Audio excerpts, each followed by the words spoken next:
Hey YouTube, I'm actually making another video on time.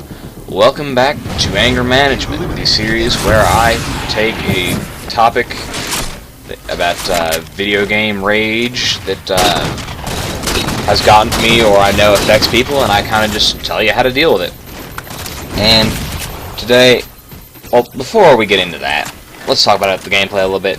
This is Team Doubles on Scythe.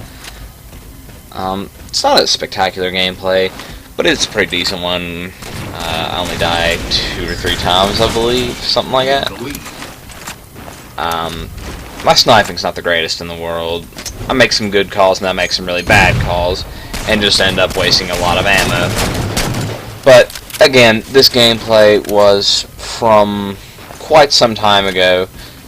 It's a longer one for me, and I was debating not posting it, but I still think it's a pretty good gameplay.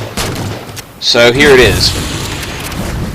And this was even before the weapon update, so that tells you how long ago it was. I'm still using a DMR.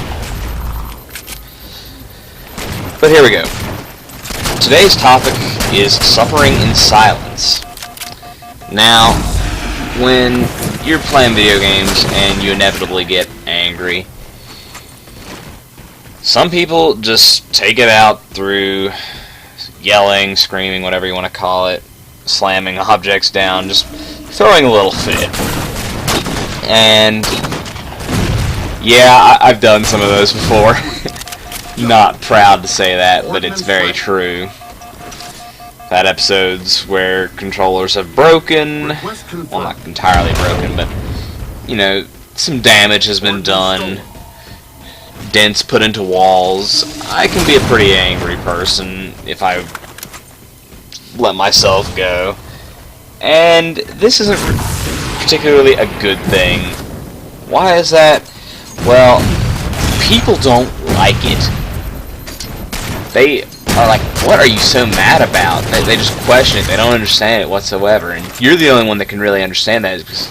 And that's simply because you're feeling all these emotions over a video game, which really you shouldn't be feeling, but if you're losing at a video game or something's going on, it can get pretty frustrating. I'll admit that. So definitely not a good thing to do, and it causes you to be an intolerable person. So what can you really do about that? I mean, I dealt with it for years just because I didn't have a good way to handle it, and I felt like, you know, just yelling and getting it all out, or throwing a controller, slamming something, doing whatever was nearby. I always felt that was the best reaction to do because, well, at least I'm not trying to bottle it up. But it turns out that that only made people mad, so that just wasn't going to work out for me for much longer.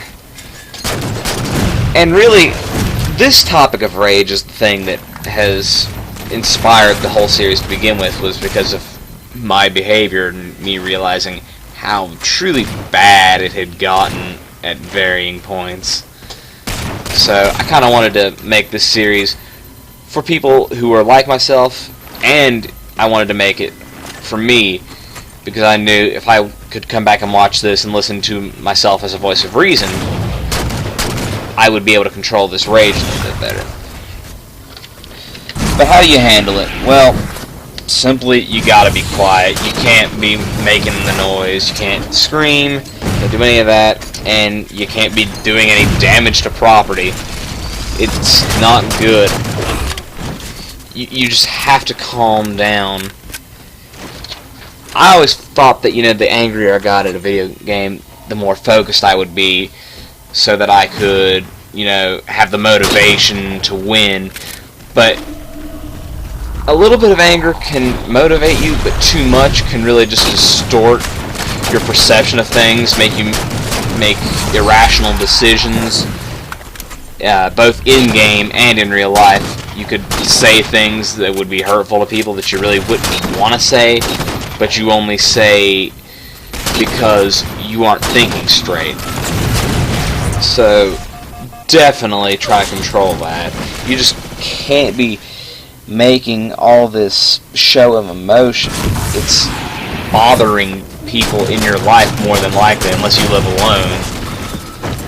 I know it was bothering, you know, my parents at times. It bothered my brother. They just didn't like the noise, and then it got to the point where my dad was just so mad about it himself that he's like, okay, you're not gonna play Halo unless you can learn to turn this down, you know.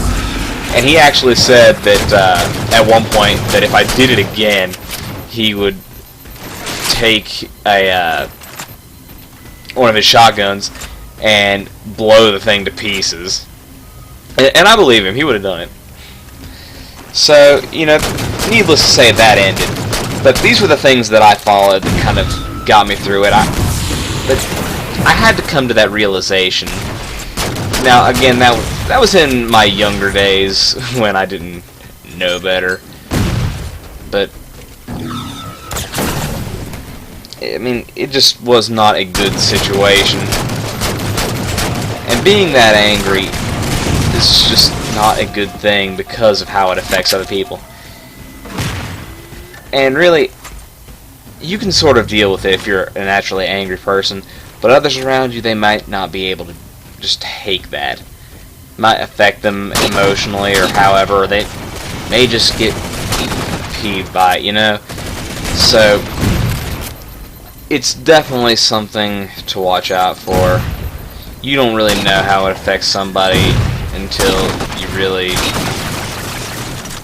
look at it through their perspective.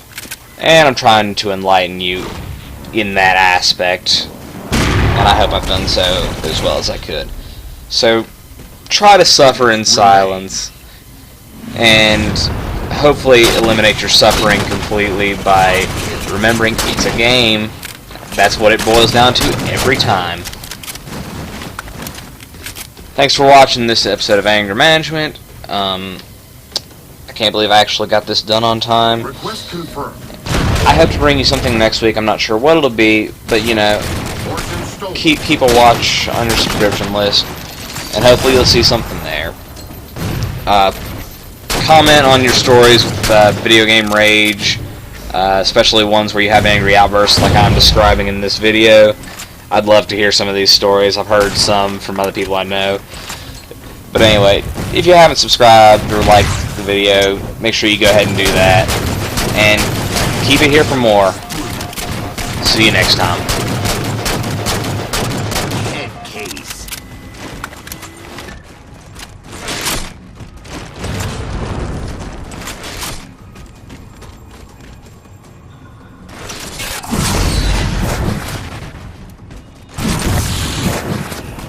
Next kill wins.